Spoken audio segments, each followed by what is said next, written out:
Bon, la séance d'aujourd'hui sur laquelle on m'a demandé de participer s'intitule L'avenir du réseau des universités publiques. Donc, j'ai réfléchi à ça, j'ai dit ça, c'est très intéressant qu'il y ait dans le titre. Réseau des universités publiques.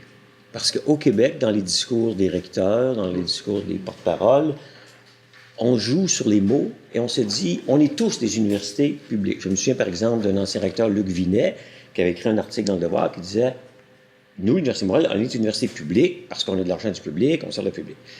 Et on joue sur les mots parce qu'ils veulent à la fois être publics et ils le sont dans le sens qu'effectivement, c'est le gouvernement, donc le public, qui met de l'argent également avec la même formule. Donc, il n'y a pas de différence entre le privé, ou qu'on appelle les universités à charte, et le seul réseau public au sens qu'il a été créé par l'Assemblée nationale, c'est-à-dire les universités du Québec. Donc, il y a une ambiguïté. Qui reste là, justement, parce qu'on n'a pas de vision de ce que doit être le réseau des universités au Québec. Et je vais donner un exemple très concret sur ce que ça pourrait donner si on avait cette vision-là. De sorte que le système actuel des universités québécoises, je vais les appeler comme ça pour distinguer des universités du réseau du Québec des universités québécoises, donc l'ensemble des universités qui sont au Québec, pourquoi effectivement, on joue sur les mots, on dit oui, à la fois c'est public. Et vous savez que dans le PQI, qui est donc le plan quinquennal d'investissement, c'est pourtant écrit les universités privées. Quand on parle de l'UDM, le mot c'est privé. En public, on dit c'est public. Donc on a de la rhétorique, c'est de la manipulation, et ça sert des intérêts. Mais pourquoi donc il y a un problème avec l'avenir du réseau universitaire?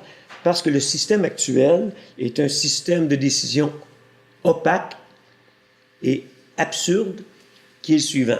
Le public, à travers le gouvernement, met de l'argent également dans toutes les universités, mais leur donne de l'argent pour qu'eux, ensuite, avec notre argent, se combattent entre eux pour s'attirer une clientèle relativement fixe.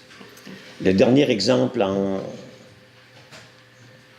public, c'est bien sûr la décision du gouvernement du Parti libéral d'annoncer, je pense, 6 mois ou 8 mois, de construire en plein centre-ville un édifice de donner 93 millions de dollars à HEC pour construire en plein centre-ville un nouvel édifice pour donner des cours à qui? Bien, aux gens des banques autour qui sont trop paresseux pour prendre le métro pour aller au HEC. Et donc, il faut se rendre au centre-ville parce qu'ils sont là. 93 millions, c'est quoi? C'est plus que les coupures à l'ensemble du réseau québécois qui était de l'ordre de 72 millions autour des 3 ou 4 dernières années. Personne n'a parler contre ça, ce qui est une irrationalité de l'argent public. Et c'est l'argent mal dépensé, parce qu'au centre-ville, il y a une faculté d'administration à HEC. Il y en a une à quelques mètres, ou quelques centaines de mètres ici à McGill, et à quelques centaines de mètres plus à l'est, il y a l'ESG de l'École des sciences de la gestion. Donc, on va avoir un nouvel édifice flambant neuf, où le gouvernement va avoir mis 93 millions de dollars. Pour quelle clientèle et quel gain? C'est complètement irrationnel sur le plan d'une vision. Donc, on n'a pas de vision. Et donc, la première chose qu'on devrait faire, c'est donc au moins aller relire la seule tentative de définir une vision des universités du Québec, qui avait été le rapport Bissonnette-Porter, qui est, à mon avis, qui avait vraiment une vision de ce que c'est une université, un lieu de production du savoir, de réflexion critique sur la société et bien sûr de formation de la génération de demain. Donc, quel est l'avenir du réseau des universités québécoises? Il n'est pas rose tant qu'on n'aura pas le courage de dire, voici qu'on a effectivement un réseau. Et c'est très intéressant parce que vous savez que l'AUCC, qui est l'Association des universités et collèges du Canada, qui s'est appelée comme ça pendant presque un siècle, a changé récemment de nom pour s'appeler Université Canada. Au Québec, on dit, hey, Université Canada, ça fait quasiment Université Québec. Si on était au Québec, toutes les universités, on dirait, c'est Université Québec, c'est pas Université du Québec. Mais effectivement, on n'osera pas dire ça, parce que les universités qui se disent publiques, mais qui se considèrent différentes, essentiellement donc McGill, l'Université de Montréal, l'Université Laval, se considèrent dans une bande à part, alors que c'est complètement faux sur le plan de la dynamique universitaire de la recherche. Donc, on n'a aucune vision. Qu'est-ce que ça a comme conséquence? Un exemple très concret de ce que serait une vision cohérente du système et économiquement rationnel, parce qu'il y a un aspect économique et un aspect conceptuel, et les deux ensemble nous feraient économiser à tous les niveaux. Et je vais donner un seul exemple. Au 19e siècle, jusqu'aux années, disons, 1990, les livres, donc les revues, c'est en papier. Donc, c'était normal que chaque université ait sa copie, parce qu'on ne pouvait pas ait 3 copies, c'est du papier. Maintenant, toutes les revues savantes, et de plus en plus de livres, et dans 10 ans, tous les livres, sont numériques.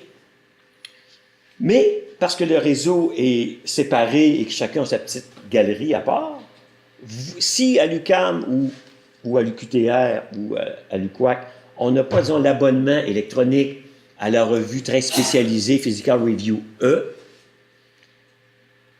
on n'y a pas accès. Par contre, McGill, qui est plus riche, a la Physical Review E. Mais vous ne pouvez pas y accéder parce que les compagnies Elsevier et tous les grands groupes calculent le prix de façon séparée avec les groupes pour les diviser et optimiser ces prix. Fait qu'il n'y a aucune université qui paye le même prix, le contrat est confidentiel. Si le Québec disait non, c'est pas comme ça que ça marche. C'est ce qu'on fait, si ma mémoire est bonne, dans les bibliothèques de BC, en Colombie-Britannique. Non, il n'y a pas 15 clients devant vous, Elsevier, etc. Il y en a un. C'est le système de l'Université du Québec. Donc, vous négociez avec moi. Et donc, tous les étudiants dans toutes les universités qui soient par hasard inscrits pour un cours à Concordia, à McGill ou au HEC, puis quand il va ouvrir sur son ordinateur Physical Review E, il va l'avoir.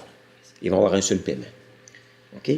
Mais on ne peut pas faire ça. Pourquoi? Parce que les universités se sont suicidées collectivement il y a quelques années en faisant disparaître la CREPUC. Puis en remplaçant ça par le BCI, qui est un petit organe technique pour dire on a des prêts interbibliothèques, on a des comités de recherche qui travaillent des choses intéressantes en dessous de la table, mais qui n'ont pas de vision collective. La CREPUC s'est suicidée. Et donc, on n'a jamais entendu parler des universités depuis quelques années parce qu'il n'y a pas de porte-parole. Or, ici, on est où? On est au congrès de l'ACFAS. Donc, l'ACFAS est l'exemple à suivre parce que depuis 1923, elle parle collectivement à l'ensemble des communautés scientifiques au gouvernement. Et s'il y a un SQRI aujourd'hui, donc ce matin à 7 heures même, où la ministre est en train de le dire, non pas à l'ACFAS, mais à l'ETS, parce que la science, c'est pas important, mais l'innovation, c'est le mot-clé, donc on va à l'ETS, on va pas à l'ACFAS, ça parle de science, donc c'est pas une bonne image publique pour le Parti libéral qui prépare sa réélection. Donc l'ACFAS, c'est un porte-parole collectif. Il faut donc, si on veut parler de l'avenir des universités au Québec, la première étape va être de créer un nouveau porte-parole qui va parler au nom de l'ensemble. Et pour ça, il va falloir rappeler au recteur de cesser de dire « je me moi » et de dire « monsieur le recteur, là, vous êtes dans un réseau québécois dont l'argent vient tout de la même place. Bien que vous ayez une petite fondation à part, c'est bien gentil, là, mais c'est pas ça qui va vous nourrir à long terme. À long terme, c'est encore de l'argent public qui a été coupé par des dizaines de millions. Il n'y a aucune université, aucun recteur, sauf le conseil d'administration de l'UQAM, qui a dénoncé la décision du gouvernement libéral de donner 93 millions d'un coup sec, après en avoir coupé dans l'ensemble du réseau. Aucune université. Pourquoi? Parce qu'ils ont peur, on ne mord pas la pain qui nous nourrit. Or, oui, on peut mordre cette main-là, parce que l'État du Québec n'est pas le Parti libéral du Québec, et les ministres ne sont pas les propriétaires de l'argent qu'ils diffusent. Donc, il faut une place publique beaucoup plus forte d'un porte-parole de l'ensemble des universités du Québec qui ont un minimum d'intérêt commun. Après, ils pourront se prendre pour un autre dans leur petit coin puis se péter les bretelles. On veut lui donner un petit carré de sable en disant « moi, je suis plus international, ça ne mange pas de pain de dire ça dans les grands congrès ». Mais au moins, il y aura une base, une vision de dire « voici comment au Québec, et la population devra le savoir, on donne de l'argent, et on va tenir compte de la spécificité de chacune des institutions, dont ce dont j'ai parlé tantôt, et on n'en parle pas assez souvent, qui est très important, et qui est correct, qui existe, mais qui est la rente linguistique. On n'a pas parlé jamais de la différence entre les francophones et les anglophones. Au Québec, on aime se faire croire qu'on est tous québécois. Ceci est un mensonge collectif. Si vous regardez les statistiques d'inscription à l'université, vous allez voir que non seulement on diffère de l'Ontario ou de je ne sais plus quel pays à travers le monde avec lequel on peut se comparer, c'est la mode de se comparer avec l'Inde ou le Pakistan, ce qui est sans intérêt. Et si on mettait les francophones, les anglophones et les immigrants, on verrait que les francophones sont encore sous-scolarisés. Mais on n'ose pas dire ça, ça fait ringard, etc. Mais c'est un mensonge collectif. Parce que si moi, mon garçon est mauvais à l'école, puis je lui fais semblant qu'il est aussi bon que les autres, je ne lui rends pas service. Donc, j'ai dit, mon garçon, regarde, je veux la moyenne du cours, là, puis tu as 80, mes gars, ils ont tous 90. Fait que ton 80, ça vaut rien. Fait que les gens, c'est vrai, il faut le moins de 90.